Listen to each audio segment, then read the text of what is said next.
guys. Howdy ho. Welcome to the Thursday night, Friday morning podcast coming at you pre-recorded on Sunday afternoon. The 30th. What time is it? It is 15:59. All right. It's about 4 o'clock. I got 15:55 on my watch. I tend to set mine fast. Keeps me out of trouble. You know what I mean? Yeah, that's good. Good strategy.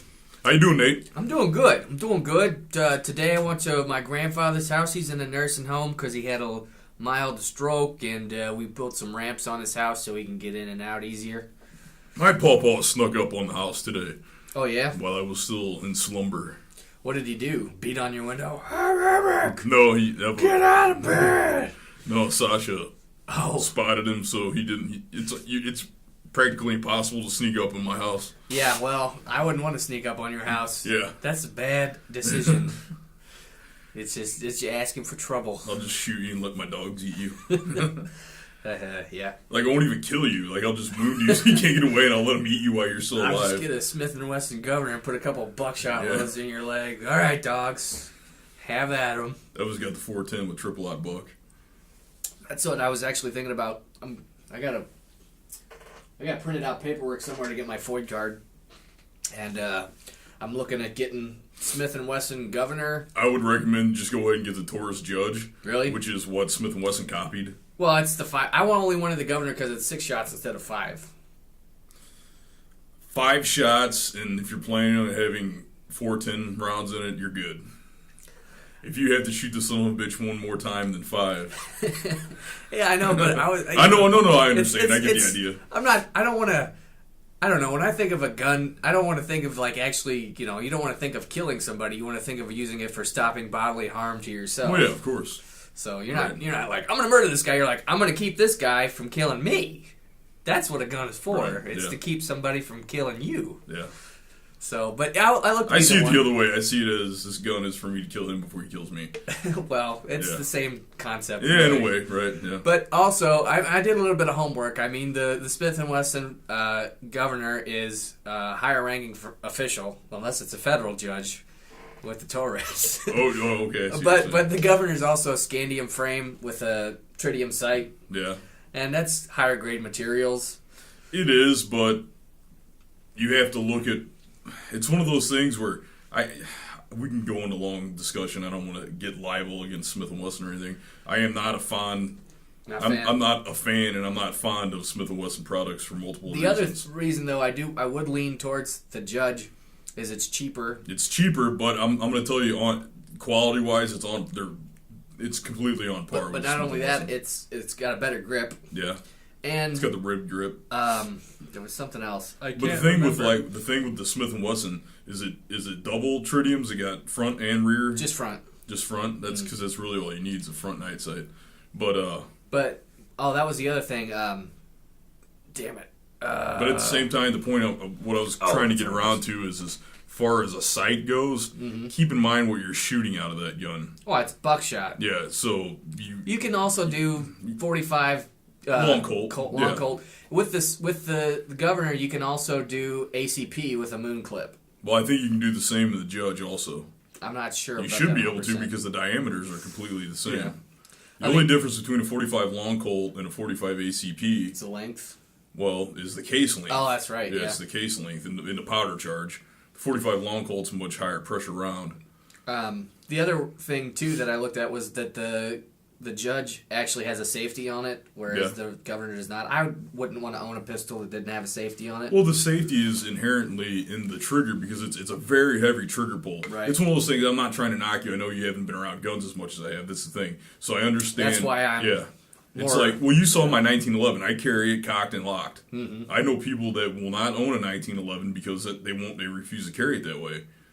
But if you don't carry a 1911 with a round in the chamber, hammer back, and safety up, the gun's fucking useless. Mm-hmm. I got a buddy at work, a real good friend of mine, and his whole thing about carrying a gun is he won't carry it with it chambered. Mm-hmm.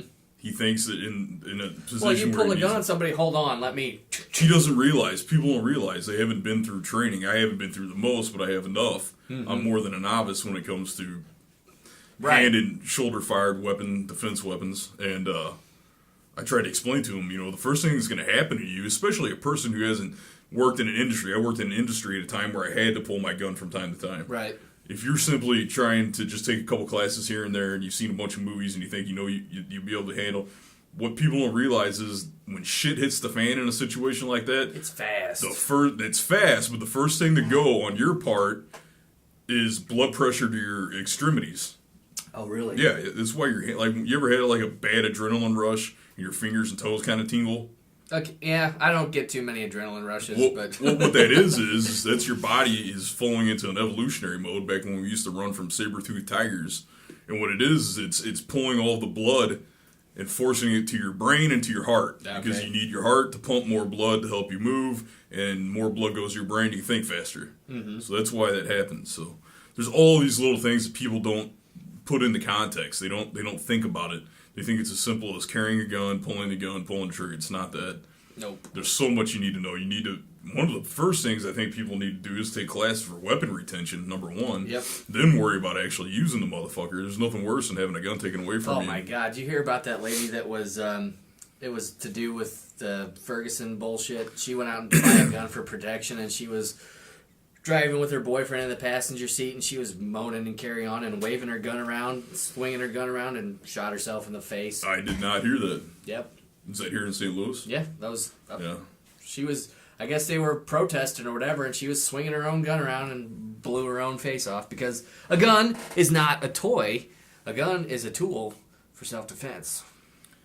This is the way I was taught to use firearms by my grandfather. My grandfather's like a living, breathing Charles Bronson character. My grandfather, this is the way he taught it me. This was the thing that he said, and it rang the most true to me. You never put anything in front of the barrel of a gun that you don't want to kill. Yep.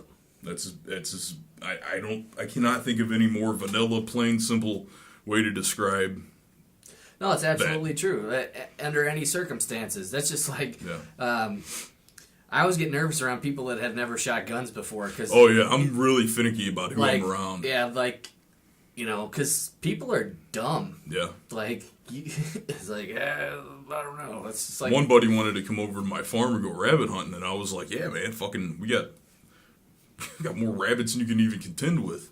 And then another guy that's buddies with the two of us is like, oh, I want to come. And we're like, oh, okay, well, we'll kind of all think about it. And what happened was my original buddy and I thought the same thing at the same time when the third buddy came into the situation. I don't want to walk around with you in it's a loaded like, weapon. we like you, you're our friend, but we know you far too well to be in the vicinity with you and you having a loaded weapon. Mm-hmm. So no knock against you. Some people should just not own firearms. Well, that's the thing, too. My dad, we used to go bird hunting and squirrel hunting when I was a kid. Like, I had a 410 when I was a kid. Mm-hmm. And one of the most versatile shotguns you could ever own. Well, I was good with it, too. Like, I could shoot clay birds with a 410, Yeah. You know. You're talking about 3 or 4 pellets coming out there. I could hit bird, split it in half. Right. And, but as I got older and would start going out and partying and stuff, my dad would still want to, With your 410? No, I had a 16. I was like, where are you going with this? I jumped from a 410 to a 16 to a 12, and I don't actually technically own any guns anymore, which is why I get my FOID card, so I can get my guns. So that you can personally own one. Yeah. And but I'm familiar with shotguns to a degree. Not only pump guns. I never had anything semi-automatic. Right. But like my younger brother, especially, he got his FOID card when he was real young, and he had to do this safety training course or whatever. So he got schooled on guns, and he was way more into that anyway. Because by the time I was old enough to go out and to do stuff, like I'd get back at 3:00 in the morning and sneak in the house and crawl into bed, and then Dad would 5 o'clock, hey, get up, we're going to go shoot some pheasants.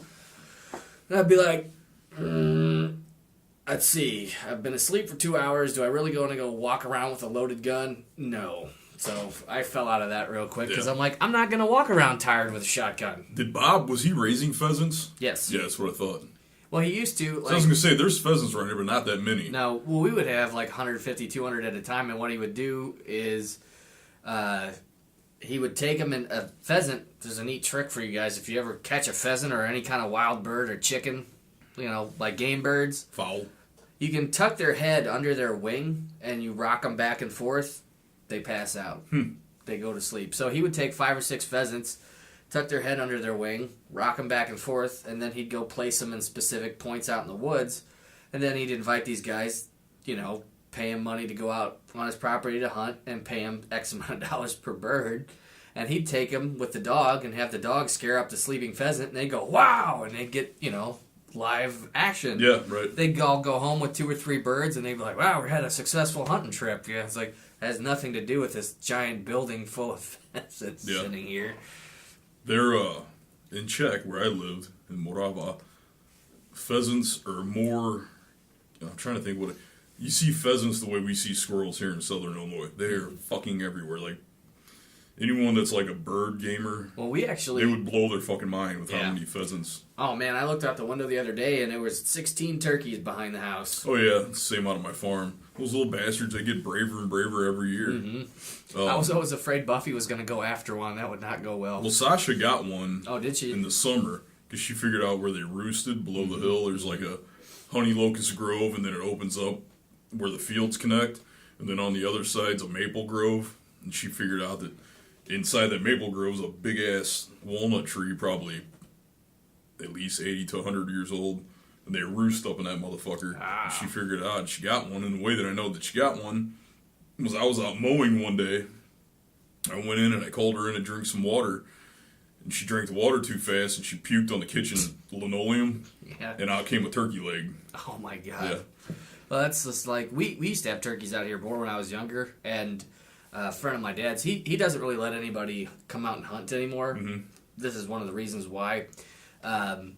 We had all these turkeys, and somebody came out hunting for one thing and killed the big tom turkey, and then all the fucking turkeys went away. Motherfucker, man. And it's like, dude, stupid people, yeah. It's like, you weren't supposed to be hunting turkey. It's not your property.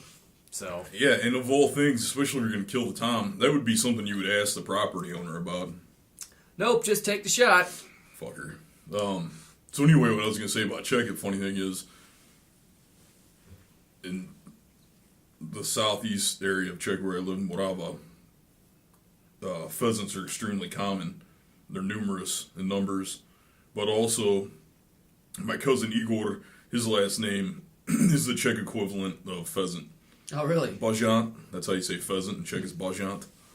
And so, of course, there's the feminine, masculine version of names. Mm-hmm. So, like my cousin Igor, his name's Bajant. And then his wife, my cousin Alcha, her last name is Bajantova, which literally means the wife of the pheasant. Nice. So Bajantova, yeah. That's cool. So I'd mention that. Great beer called Zlatý Bajant, which means golden pheasant.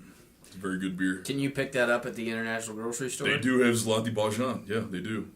The one that we went to, the global market, yeah. Those are you that are of you that are of age, go out and try some Zlatý Bajant. Zlatý Bajant. It's Zlaty. Second word is Bajant. Bazant. Bajant. You can take his word on good beer. It's I'll very vouch good beer. For that. I promise you. So what else has been going on aside from me thinking about getting a pistol? Yeah. What's up with that Dodge Raider? Oh, that would have been fucking sweet. I think it was what do you want to call it? It's nobody emailed us back on it. I think it's the type of deal where they list a picture of a nice car that's too good to be true, and like then a bait and switch, and then you just collect email. Because we never heard anything back on it. I was looking at different off-road vehicles. This was before I had realized I'd have to pay $500 for my bumper to get replaced, and then actually on Black Friday I bought a new mattress. I got a $1,500 mattress for $250. Where did you get that at? Overstock.com. Man, I wish I'd have fucking known because we need a new mattress. You can still look. They probably still got deals going on. I'll send you the link, but it's... Yeah. What size did you get? Queen. Yeah, that's what I need at least. It's a queen 10-inch. The thing about it is it's one of those memory foam things. So it's going to come all vacuum sealed and crunched up. So I'm going to have to sleep in a different bed for 2 days because it's let it air out. Yeah, it's got to inflate itself. Right. But I was like, thank God, because that. Yeah, I got to check that out when we get home because we're in dire need of a new mattress. That bed I've been sleeping on has been. I actually have a foam rubber pad on it that costs $150. So I was like, damn. Well, this mattress that we're sleeping on now, it was like a Sealy Serta. It was a high dollar fucking mattress. And after 2.5 years, you can literally see, if you look at Eva's side, and then you look at my side, there's like a air indentation. Well, that's the same thing with my bed, too. That mattress that I've been sleeping on is only 4 or 5 years old, and I've only been sleeping on it for 2 years. But the deal was, it was an expensive mattress. Like, that was like something that was like $2,200 marked down to like $800. My dad just bought it because he's like, oh, we need to get a mattress, because some friends of his, they come in and stay with him sometimes. And but the thing about the mattress is, the reason I would have never bought it is it's only like 6 inches tall. Yeah. And it's a pillow top. And the other side, there's nothing. It's just wood and springs. That's the fucked up thing about mattresses nowadays. You can't flip them. Right. It used to be you could flip them when they'd start getting all funky, you know? Well, it's, a mattress is supposed to last you 8 years. Yeah, at least. Of regular use. So I'm hoping with this big foam pad, I can be able, I know it's a big foam pad. I can flip it over. I can spin it around. That thing I got up there sucks, and it kills my back too. I want to get, and I don't have to ask Eva what the name of them are. The beds that we had in Czech they're just ideal to me personally. There's no springs. I hate springs. Yeah, I do too. It's basically like a plank bed, and then you just put your mattress on top of it. And it's not so much a mattress as the way we think of a mattress here in the U.S. Right. Well, it almost looks like a really comfy futon mattress to a degree. Well, the thing about that is, like, I had when I was in high school, I had a futon. It was a wood frame futon, just the wood slats, and my parents bought it. It was, somebody owned it and they never used it, but I don't know what the mattress was. It took me a little bit to get used to it because it was kind of hard. It wasn't squishy or soft, but it was like it almost felt like it was filled with some kind of sand or beans or something. Yeah. It didn't have a lot of give into it, But that thing was so fucking comfortable. Cause once you get used to it? Yeah, even to sit on as a couch, it was comfortable too, but to sleep on it was awesome. But, because I slept on it all through high school, and in college I brought it down to the house to use as a couch/futon, and everybody that sat on that couch for more than like half an hour would fall asleep. Because it was just super comfortable. So do you know the brand of it? Or I, like that? I don't remember. I don't remember any of the details about it, but I tried to... When I was living in California, I was sleeping on this thing. It was a joke. First I had an air bed, and then I had this. It was just like a brown. It was like the cheapo. It's almost like a futon. It was a brown pad, like a twin size pad, and then it had these slats, these metal slats, and like a big cylinder shaped cushion that went over the back, so it could act like a futon. That I know what you mean. Didn't really fold into anything. Yeah. I slept on that for about a year, and then for Christmas, Mom got me like a futon like I had in college, and it was the wood slats. I was like, this is fucking awesome. But the mattress she got me was a spring mattress, and spring futon mattresses suck. Excuse me, I don't think I've ever even seen a spring futon mattress. They're horrible because the springs are so soft. It was like getting stabbed. But I actually bought 2 foam rubber, they were charcoal infused. Foam rubber pads on the top of that, and then it was bearable to sleep on, but you couldn't really fold it back up into a couch. I still don't know what, because I've looked for futon mattresses, I still don't know what that material was that the one I had in high school was, because if I could find that again... It'd be ideal. Oh, God, because I need something firm to sleep on, but I can't have springs, because you get pressure points. It's like getting stabbed in the back, and then I got the same thing going on as you. I have an indentation of my body, and it doesn't... that's the worst, because you try to even maneuver inside of that, and you're fucked. And then you can't flip it over to wear in the other side, so you're just... I've tried everything. I've tried to turn it so that my feet end is my head. That's just worse. I wish I'd have known you needed a mattress. I'd have sent you that link immediately. Yeah, man, fuck. I'm sure you can still get one, though. Yeah, I'll jump on there. I buy stuff from Overstock.com quite often. Oh, I got something else for you to possibly sell on eBay. I dug it up. I was going through my junk and cleaning everything up today. I have an autographed poster of Michael Douglas. Okay. So that's going on there because I'm never going to do anything. Yeah, let me see what that... I don't know why I'm congested. I apologize. That's fine. Because I took the air filter out of here. No, it's a stupid fucking weather change. Well, it went from 68 to it's going to be like 30 in the next 2 hours. Before it was like 26. Yeah.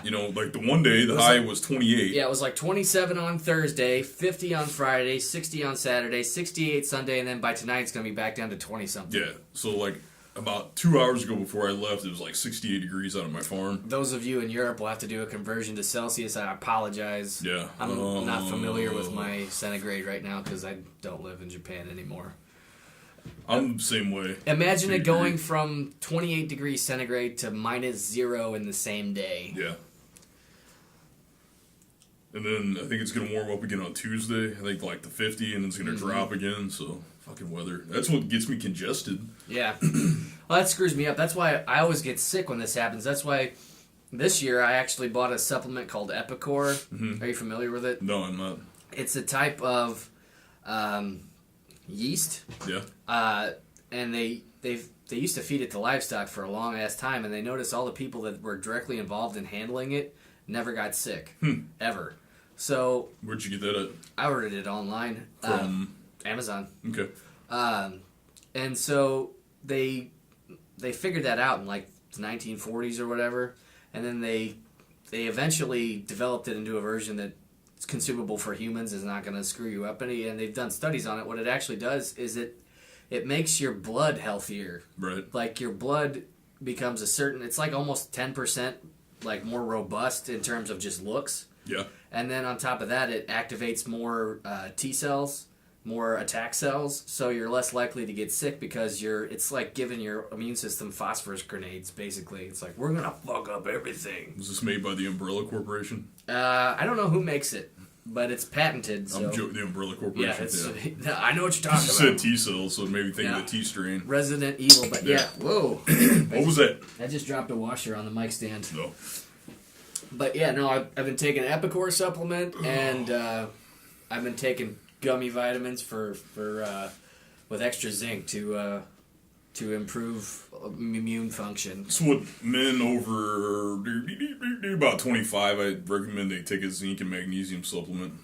Because that directly affects your body's natural production of testosterone also. Mm-hmm. So. Yeah, buddy. I like it. I like chewy vitamins because I always hated, like, my dad takes like 30 vitamins a day, and to me that just makes me sick because it's like taking a bunch of pills. I feel like I'm sick when I take medicine. Yeah. It feels like taking medicine. When I take this stuff, it's like, it's a chewy vitamin. I just ate some candy, but now I'm not going to get sick. Yeah. You know? I take all my vitamins right before I go to bed at night because I figure then my body's in stasis. Yeah, it's going to just absorb It's everything. going to absorb it, and it's less likely for me to piss anything out really quick. Because I've always wondered exactly what the percentage is that my body absorbs and what I piss out. Yeah, well, that's the thing. Like, some of those vitamins, like the Ultra Mega Gold vitamins, you know, it's 10,000% of everything. So it's like, I'm only going to absorb 100% of that, so I'm pissing out like 9,900%. Like, that's the thing about vitamin C is people are like, you can't overdose vitamin C. Well, no, but your body can't like synthesize that much at one time. It can't, yeah. It's like, just, yes, you can get 5,000 milligrams of vitamin C into your body, but you can't do it at once. Well, that's just like when I was in Unless you take like the IV thing. You ever seen like the vitamin C Yeah, IVs? yeah. I've also heard that can fucking blow you out too. Well, I used to, like the bros in college would be like, I usually eat 150 grams of protein after I work out. You gotta love bro science. I'm like, dude, within an hour, like, yeah, immediately, 150 grams, like chicken breasts and then a protein shake. I'm like, you realize your body can maximum absorb like 40 grams of protein in an hour, right? It's like 48, yeah. So it's like... Guys are crazy, because here's the thing. The only time, I don't care how much you're lifting, unless your body is like completely in like that metabolic state where you're like hyper metabolic, like you're a fucking professional bodybuilder, there's so much more that has to be going on than just a huge amount of protein. Right. You know what I mean? You have to have that shit dialed in. But that's the thing. It's bro science, and that's how these, you know, the muscle and fitness magazines, that's how they make their money. They make their money off of sponsoring, like, they get these protein companies to advertise in their magazines, and then they'll write an article saying, you need to take shitloads of this supplement right afterwards. So. And it's really expensive, but if you take it, you know... Like, if you go to Eastern Europe, whey protein is nothing more than fodder that they feed to livestock and the pigs. Well, it's a cheese byproduct. Yeah, it's just a dairy byproduct, right? It's considered the shit. It's the shitty part of, you know. So all they did up until recently was they would take the whey and they'd feed it to the pigs to fatten the pigs up. But now all of a sudden the market turns around, they're like, oh fuck, we can sell this back to people. So yeah. Yep, let's make some money off the garbage. Recycle. Honestly, like, and here's the thing is, regardless of whatever it is that you're doing, if it's athletic, I tend to like to look at the Olympic equivalent. You know what I mean? So if you're a bicyclist, I like to look at the Olympic equivalent of the bicyclist, and weightlifter, same thing. How do you mean? Okay, so let's say someone is doing Olympic style lifts. Okay. So they're trying to get strong because that's a strength thing. Right. Those guys they're not cut. They're just big. They're big. You're not gonna look like a bodybuilder, but you're gonna be functionally strong. Those are the guys that you want to look at. Look at what their routines are outside of the gym and inside the gym, of course. Look at what they eat, and a lot of the times, another thing is like Olympic style wrestlers. Fantastic form to look at if you're like in the MMA or any kind of traditional martial art that actually is real. Yeah. Look at what they do. Look how they're wrestling, because everything's like there's the periodization of how they train, what they train, when they train it, and then it also breaks down into their food consumption, and you can see how much protein is recommended for them when they finish like a part of their regime, and it's usually like 18 to 25 grams of protein after their workout. Right. That's it. And I promise you that if an Olympic athlete, that's all. But I need 150 because I'm going to get ripped. No, you don't get it, bro. Like, bro, you don't see me in the gym, bro. Well, motherfucker, bro, trust me. More than likely, skipping leg days every day. Yeah, more than likely, bro, what you're doing in the gym is wrong. It's just gonna kill your kidneys. The gym one of the gyms that I used to work out when I was working downtown St. Louis. There was. I wanted to say there's a handful of guys, but there's a shitload of guys. You wouldn't really see them. You maybe see them on Monday, maybe Tuesday or Wednesday, and then it was brief on those days. But every Friday, like as soon as they got off work, they would rush into the gym to try to get their bar pump on, because they were convinced that if they came in and worked out like really hard, that they'd look bigger as they went out at night to the bars. And I had to tell these guys a couple times, I'm like, if you need to work out to look big, you're not big to begin with. That's what you need to be worrying about. If you need to have that blood pump, I need to be ballooned. Yeah, those are the guys that are at the club with the beer bottle like this all night. Oh yeah. You ever see those guys? Yeah, like held up against their chest. Look. So that they can flex their arm. Jesus Christ! Somebody call the vet because these puppies are sick. Woo!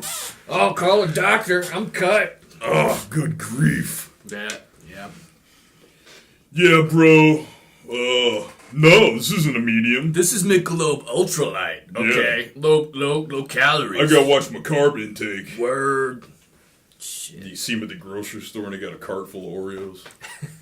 Fuckers. Oreos are more addictive than cocaine. Are they? Yep, they did a study on that. I've never done yayo, so I have nothing to compare to. That's what the thing I'm wondering. Like, literally, your brain is telling you cookie is better than cocaine. So does that mean you could use an Oreo cookie to break a cocaine addiction? I don't know. It's like the dude used to be skinny and cocaine addicted. Now he's fat and addicted to Oreos, but that's legal. Well, here's the thing: is I think it's a misnomer that people believe that coke addicts are skinny. Some are. But I've known a lot of fat fucking coke addicts. Not the mayor of Toronto. He's a fat coke addict. Chris Farley was a speed freak. Yeah. I've known a lot of guys that it was vice versa. Like, they were skinny and then they started doing coke and, like, speedballs and shit. Ballooned up. Yeah, and they got fucking fat. And it's like, that doesn't even make sense. You're not even a good junkie. You know what I mean? Well, maybe how'd you fuck that up? Maybe the cocaine boosted their cortisol levels and they got stress fat. That's what I got. This is all stress fat. Right here. Fuck you, Mar. These love handles and this little belly, that's stress fat. It has nothing to do with the chocolate donuts and pizzas that you eat. Hey, chocolate donuts and chocolate milk is a Thanksgiving tradition. If you guys don't know, every year since college, what I do is on Thanksgiving Day, like, I'll get my turkey from work and we'll do Thanksgiving like traditionally. Like, our family will do it like a week before Thanksgiving. You did it like 3 weeks before this year. I did it immediately because I was like, turkey! And then I made turkey soup. In fact, it was the last time I came over to record. Yeah. You were making a turkey. 2 weeks ago. Yeah. And then I made turkey soup out of what was left. We boiled the bones down. I'm like, turkey soup with udon noodles. Good stuff. But my Thanksgiving Day tradition, we don't go to any family members. We do that like the weekend of, because everybody's doing their own family thing anyway. Yeah, right. So Thanksgiving Day, it is my tradition as of the year 2004. So I've been doing this for 10 years. I go out and I get a bag of them little chocolate donuts. You know, just donuts. The little donuts. The donuts. Yes. Yeah, the donuts. The little chocolate ones that'll like stain your teeth. And then I get a gallon of Hershey's chocolate milk. And then I get on whatever video game system's prevalent at the time. I used to be the first year I did this was an Xbox, original Xbox, Dead or Alive, Extreme Beach Volleyball, donuts and chocolate milk. And then it just continued from there. And I have to do it every year. It's my tradition. Yeah. It harkens back to college, but I mean it brings out my old Garfield side. He's still back there. You can't shake him. No, I've relegated myself to the fact that unless I had a personal chef, I'll never be, Arnold Schwarzenegger in 1977 ripped. Nobody will. No. Nobody will ever. And here's the thing, man. I wouldn't want to look like that. Yeah, really, though, anyway. That dude was on gobs of steroids. Yeah, just a little. All those guys. Anyone that fucking tries to tell me anyone that's ever made it to Mr. Olympia or like therein or even like the fucking Weeder Challenge and shit, all those guys are fucking jacked out of their minds. Mm-hmm. Well, they'll admit to it too. That's just like look at Ronnie Coleman, dude. That guy's fucking disgusting. Oh yeah, got the roid gut. No, that's the HGH guts. What that is. But there's a documentary. Have you seen it? It's called Bigger, Stronger, Faster. I have not. Oh man, it's on Netflix. You need to watch it. This guy, he's worked as a down on the corner of 21st. He worked as a gym trainer, but he's more like Rudy from the Notre Dame football team, like a shorter little guy. But when he was a kid, him and his brothers always watched wrestling and Hulk Hogan and stuff. And his oldest brother was actually on WWF in the 80s briefly. He was a heel. He was one. Oh yeah. It was like the first match, the throwaway guys. Yeah, like who's this fucking guy that's like, challenging? Remember the Brooklyn Brawler? Right. Yeah. Like these guys would just show up and like challenge like the heavyweight, Names, and be like they just get their asses handed to them. They were tomato kids. You don't see that much anymore. No, do they do that at all? No. Everybody that's wrestling it's a marquee name. They're coming up, because people want to see a marquee name versus another one, so they turn everybody into one that's got their own character. But it used to be there were these throwaway guys they were usually like 6 inches shorter than jobbers. the guy. Yeah, they were jobbers. That just get thrown around. So he was one of them. And then his youngest brother, because I think he was the middle kid, and his youngest brother was a competition bodybuilder, weightlifting, Olympic weightlifting, and he was doing steroids. And the whole premise of the documentary is all these people he looked up to, because he lifted clean always. He took supplements. He's like, I never took steroids, and then he found out that his brothers were both using steroids, and basically everybody he looked up to in his like weightlifting lifestyle was on roids. They're on something, yeah. And so it's just basically, and it gets into all that stuff, like how American fighter pilots use speed while they're in the air. It's like you're giving somebody a $30 million plane loaded out with the state-of-the-art weapons available and giving him drugs. Well, don't they say it's for firing off the synapses in your brain faster? Well, it does. It gives you faster reaction time, but it also makes you more likely to react aggressively. Okay. That's how those two... Yeah, that's true. Those F-15 pilots, they saw a bunch of guys on the ground with weapons. They're like, oh, who the hell are those guys? They were Canadians. They didn't know. Yeah. They lit them up. They took them out. And whoops, friendly fire. Hockey players are... I don't know if they do it anymore. I can't say, but I know it was extremely prevalent throughout the 80s and 90s because I used to be a huge hockey fan. Philadelphia Flyers were always my all-time favorite team. And, I don't know, man. Something came out. It was like an article in one of the big newspapers, maybe the New York Times or something, when I was in high school, where, I don't know, it's just one of those weird things where somehow for decades, all the players are able to keep it secret and not talk about it. And then all of a sudden, you got that one guy. Hi, we were all on drugs. He just can't help but and he always acts like it slipped. Well, so was the guy that he just retired. Yeah. It's like he finished playing. Now he's going to write a book. Everybody was on drugs. Yeah. So basically, what they explained is like before the game, all the hockey players take like 4 Sudafed. Mm-hmm. That was their big thing was Sudafed. Pseudoephedrine. Yeah. You can't get it no more. Really. And then when I was in high school, and I didn't know any better because I was a freshman. When I was a freshman, I was good enough to be allowed to play on special teams on the varsity team. Mm-hmm. So I was out there. These guys had been playing football for at least 2 to 3 years. Football is my life. Yeah, right. If I did not play football, I would not be playing football today. Yeah, I'm not that guy.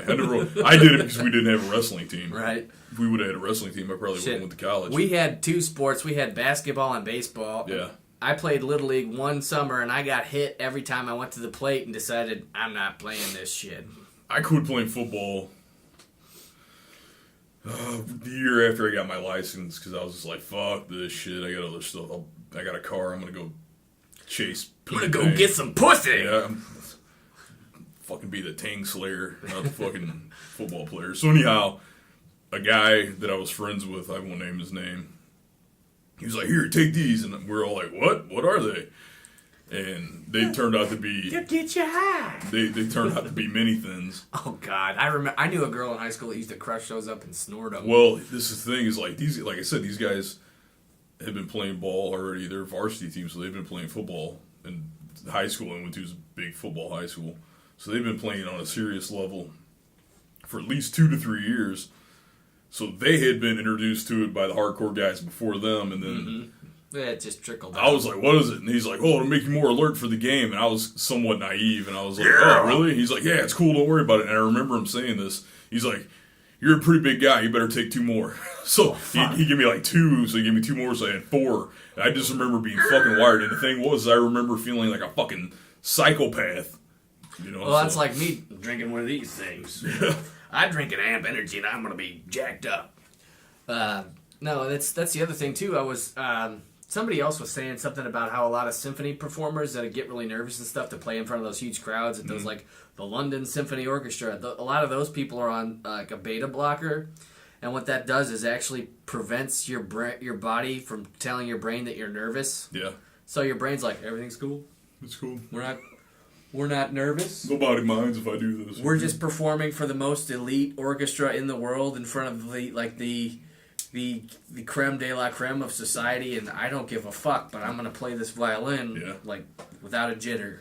And fuck the somebody was saying, like, isn't that cheating? And the violin player's like, cheating for what? There's no competition. Nobody wins here. It's just me. I don't get nervous when I'm trying to play. There's no first, second, third, fourth, or fifth here. And I think those are prescription too, like a beta blocker or a beta inhibitor or something like that. But I didn't know there was such a drug that you could take and just like nothing makes you nervous. That to me, I'm always, if I'm doing anything, like I get something that kicks in and I'm like, okay.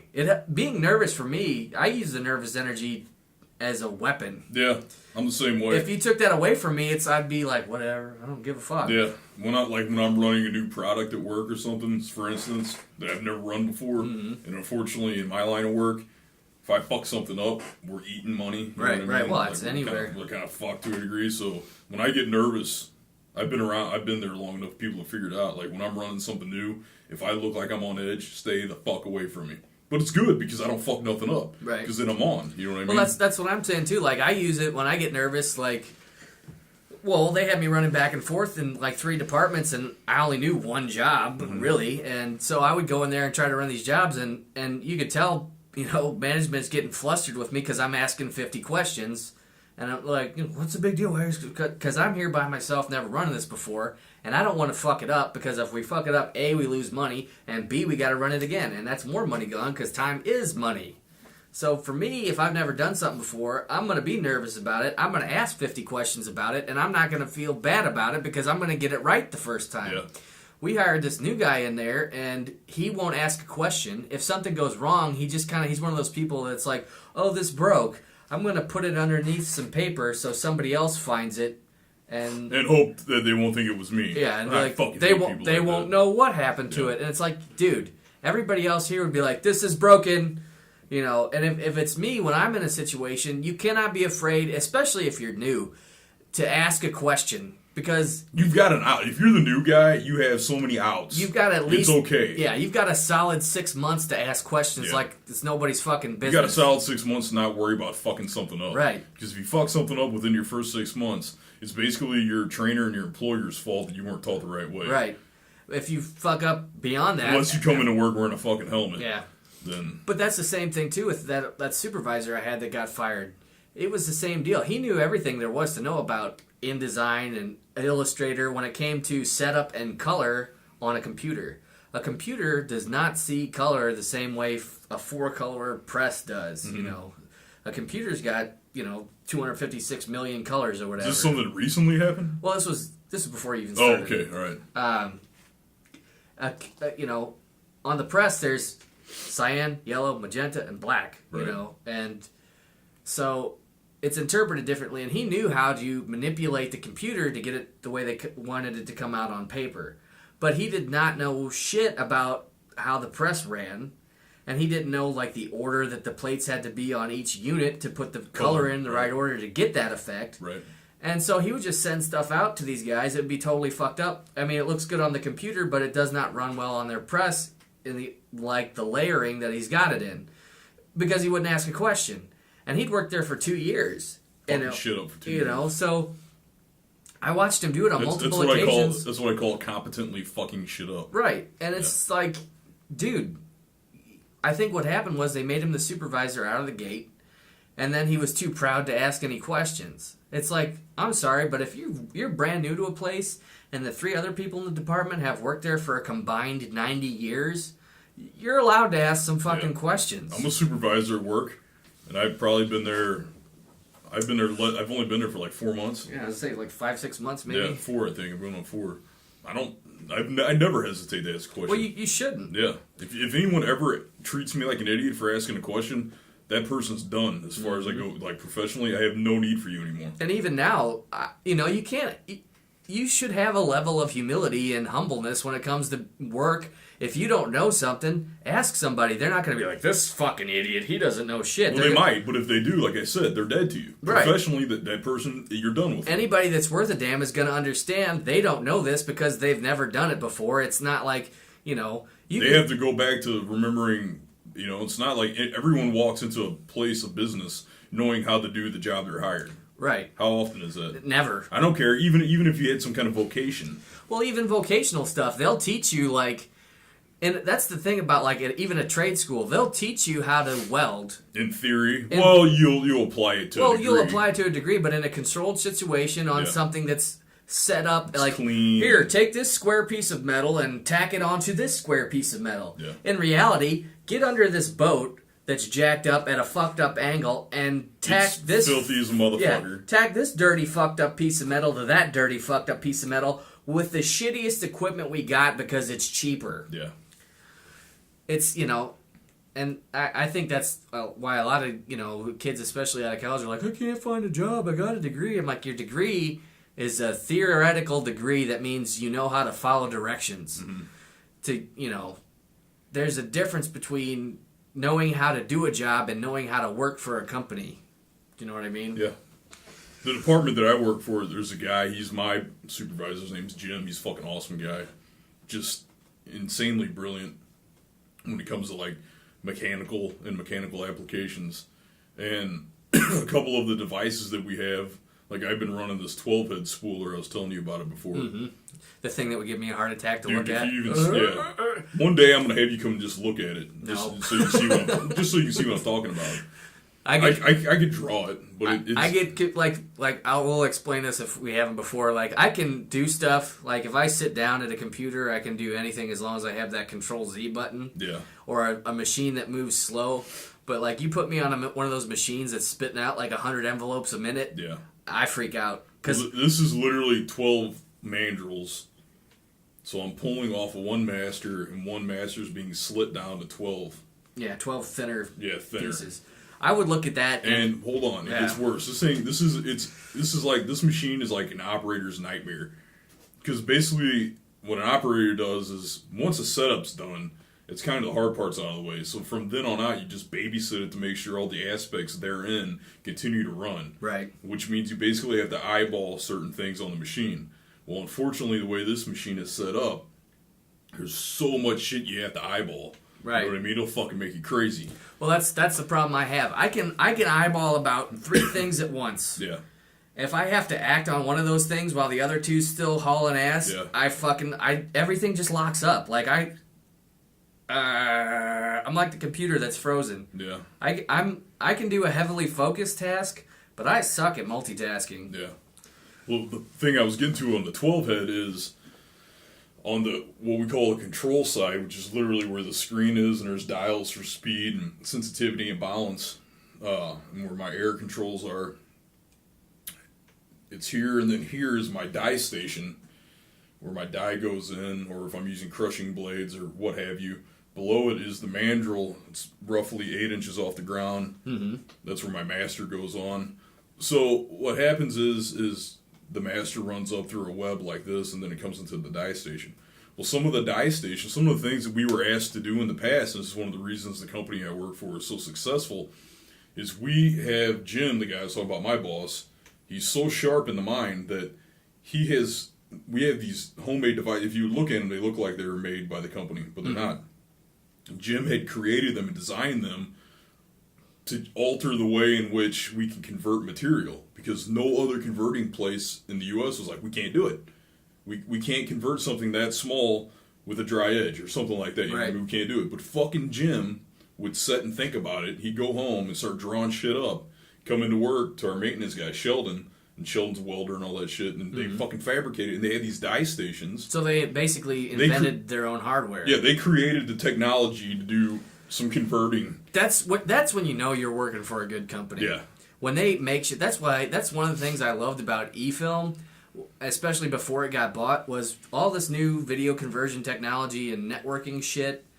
We were inventing shit. Like, that's what killed me. Like, before we got bought out by Deluxe and there was a big falling out and everybody quit or got laid off, we had all the Marvel movies there. Mm-hmm. And Marvel would get pissed off because something was taking a certain amount of time. And I was just thinking, it's like, oh, I'm sorry. We have to invent the technology to do what you want done in this fucking Avengers movie or Thor movie to make that effect. It does not exist. We are making the tools to make what you want. Right. You can't rush science, basically. So they still have it. It's a whole image science department. It's this German guy named Joachim Zell. We call him Jay-Z.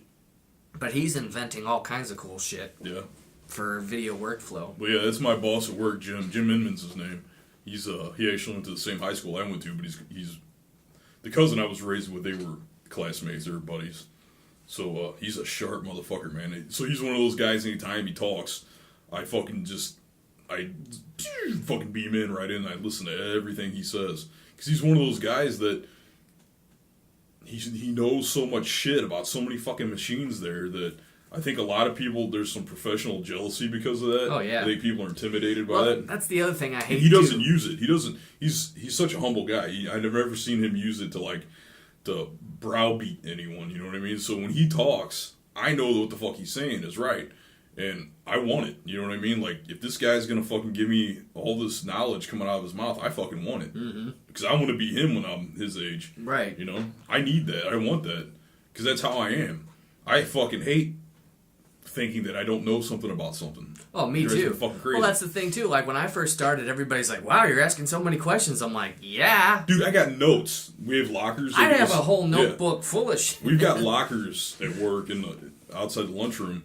And I have these spiral notebooks from the top. They're spiral, like this and like this. And I have one for every machine they've trained me on. Originally, I was only supposed to be running one machine. Right. But now I'm running 1, 2, 3.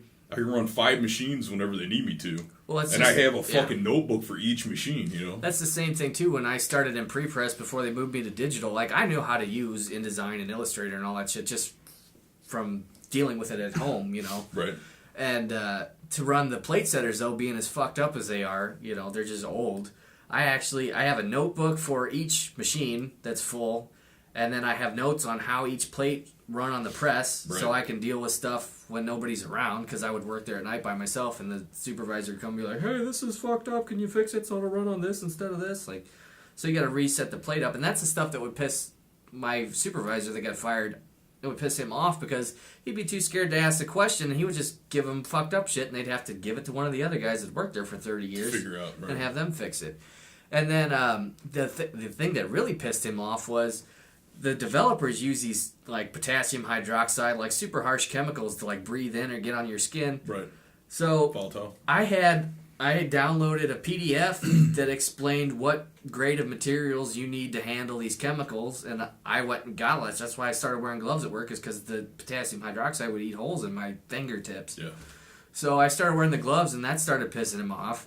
And then I downloaded troubleshooting manuals and had those laying around. And I came in the one day, he's like, why do you think you need to know all this stuff about the plate setters? I'm like, because I have to fucking work with them when nobody's here. I can't call you at 2 o'clock in the morning and say, hey, this is fucked That up. is What the do I do? dumbest fucking thing I could ever imagine a supervisor asking someone. Well, my first. Why do you think you need all this knowledge? Why do you think you need to know all that? Well, it sounds to it's me. the sound of a bad supervisor. It sounds to me, little dick man, that you're worried about something. Well, that's everybody told me. They're like, he's afraid you're gonna take his job. I'm like, if he's afraid I'm gonna take his job, he's got problems. No, it's not that. No, here's the thing.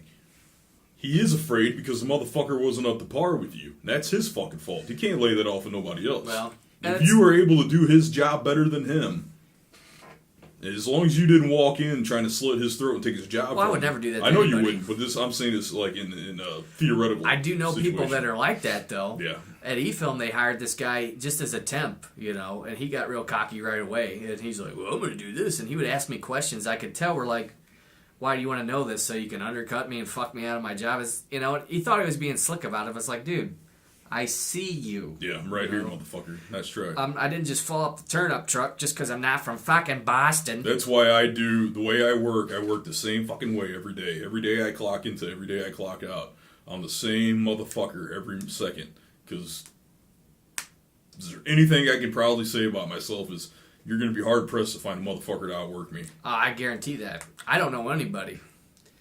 Well, aside from Bob in his prime, Yeah. I think you two, if you We're a guys lot are the alike. same age, Yeah. you could have built a skyscraper by yourselves. Well, I think it's because Bob and I both come from a similar background and upbringing.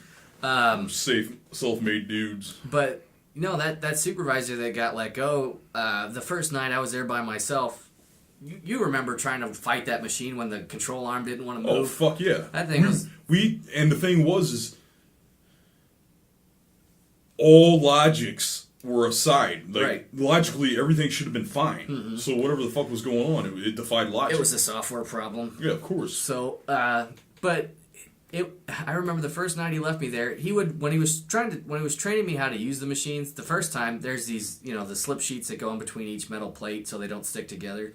There's a bin where you empty those. So like my first day there, he's like, open the door and take those slip sheets out of the bin. I'm like, which direction does the door open? Because it just looks like a panel. Mm-hmm. And he's like, just open the door and take the slip sheets out. So I just grabbed the door and pulled. I ripped the thing off the hinges.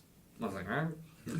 And it took him like half a day to get it back on. It's like, I asked you, motherfucker. Yeah, does it open to the left or to the right? I don't know. I'm going to pull on both sides and see which comes out. And me just being in, Mungo, break door.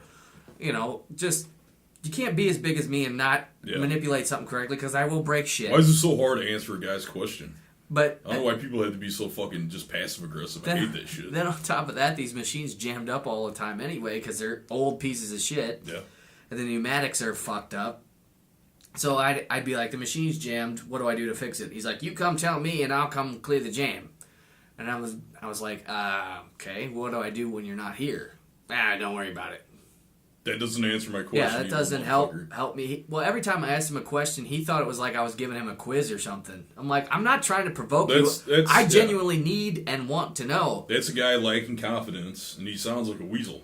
He is a weasel. So, did I tell you about it? Last time we recorded, did I talk about the girl that almost had a heart attack? Yes. Okay.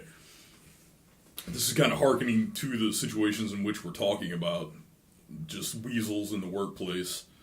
Like you're surrounded by thieves. You know what I mean? Mm-hmm. All of our life, we're like surrounded by thieves. Someone's always trying to steal something from us.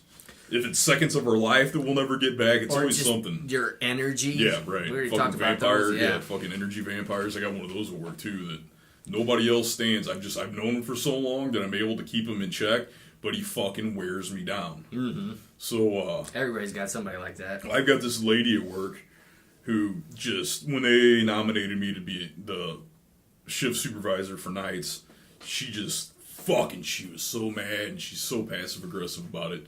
And she does these little things, and I let it go because it's so pathetic. You know what I mean? Like, one instance is that she's a first responder, supposedly.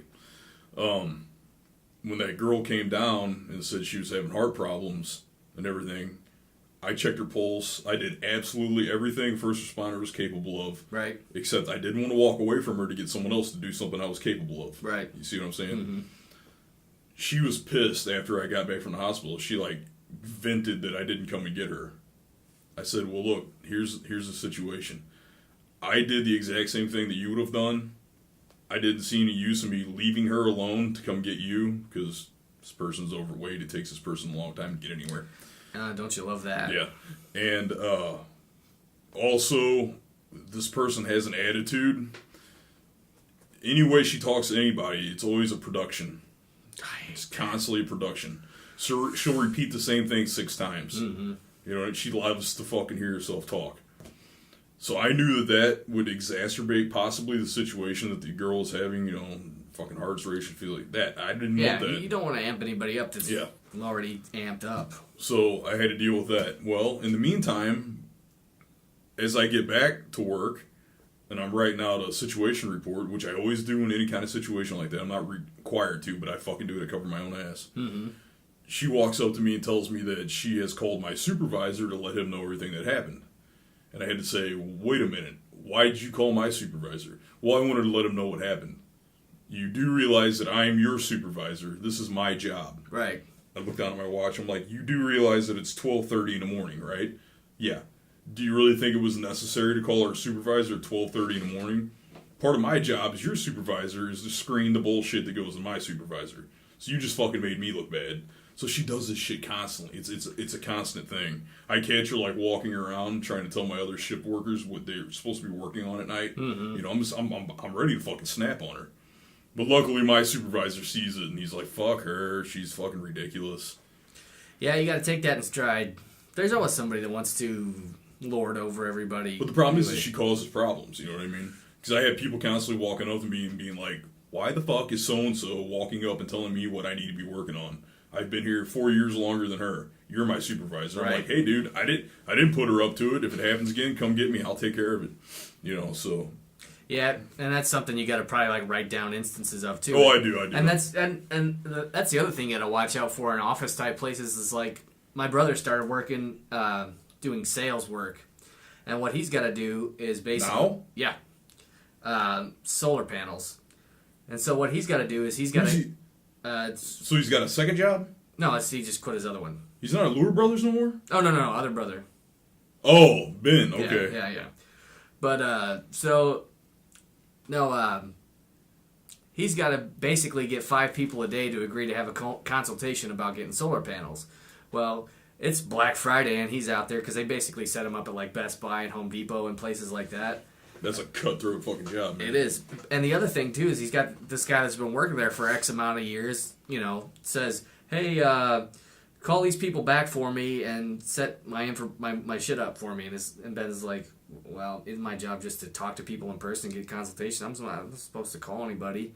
And the person he calls doesn't speak English to begin with, so he gets frustrated about that, you know. And then he talks to his boss and some other people who work there and is like, yeah, they shouldn't be pawning that stuff on you. That's somebody that's trying to throw their work on you that they don't want to do. Work. And then if it goes sour, they blame it on you. So he got given the lesson of if somebody's going to do that to you, if somebody's going to do that kind of shady bullshit to you where they're pawning work off on you, you always send them an email about it. Oh, I like you don't disagree to do it because you don't want to look like you're not doing your job or you're not helping the company or you're trying to fuck somebody else up. You send them an email agreeing or asking what they need you to do exactly and get them to respond back. And then that way when you got a paper trail, shit goes south, you got proof. It's like he just emailed me telling me to do this. And then the supervisor, why are you telling him to do your job? And it's right there with a log and a time. You can't deny it, right. You can't say, no, it was his idea. Well, look at how you're coming back. You know? Right. I have this evidence right here. And eventually, if somebody realizes if they know they're being a weasel about it and you're getting emails every time, they're going to quit doing it because they don't want to get caught being a weasel because that makes them look bad. Yeah. But there's all kinds of great motherfuckers in the workforce that just love to do that type of shit. Thieves! We're fucking surrounded by thieves, Nathan. Yep. Well, that's, I think we're coming up on an hour here. 58:54 on the old clock. What do you think? We forget to mention anything? Oh, what I want to tell you guys to do, those of you that are over the age of 18, do a search for Teddy Lloyd, TEDDYLOID. The music video is called Me, with an exclamation point after each me. That's that weird-ass music video I showed you. Can you put it in on the video? I don't want to post a link because a lot of our listeners are like high school age. I got you. Yeah. So if you're below the age of 18 or whatever's legal in your country, get parental consent before checking this video out. If you're above the age of 18, check this video out. Eric and I both have slightly different interpretations of it, and we would like to have you guys be familiar with it before we talk about it, because it's fucking out there. It's out there. I don't want to have to try to describe the imagery without visuals. Yeah. Which I couldn't put on YouTube anyway. So there's some gore and some boobies, and it's all animated by the Studio Caro, which does the Evangelion movies, which I fucking love. At least the first and second one. The third one was kind of fucking weird. Second one especially is amazing. I hope the fourth one, which will be the final one, comes out just as good as the second one, or even better. Are they like available in the U.S.? They are. It's on DVD? Yeah. Rebuild of Evangelion. You'll be able to get 1.11, 2.22, and 3.33, which, I mean, it's decent. 1.11 is kind of a slow story. It's character introduction, but I like it. And it has subtitles, of course. Subtitles. Second one, it's got a lot of action, some really awesome animation. The third one gets really abstract, and if you watch the Teddy Lloyd Me Me Me video, you will see what kind of abstraction there is. It's just a lot of crazy visuals, and the guy that made that company and did that show Evangelion he's known to have severe mental problems, but he really does some off the wall shit with animation, and I like it. Fucking batshit crazy people tend to be very artistic. Great artists. If you can like Sid Barrett. If you can bear it and channel it into art, you can do some outstanding stuff. Like Salvador Dali. Yeah. That's the rents back from Rural King, so we're going to call the show there. Eric, you got anything you want to plug before we go? I think so, brother. All right, guys. We will see you when we see you again. So, Joe. Bye-bye.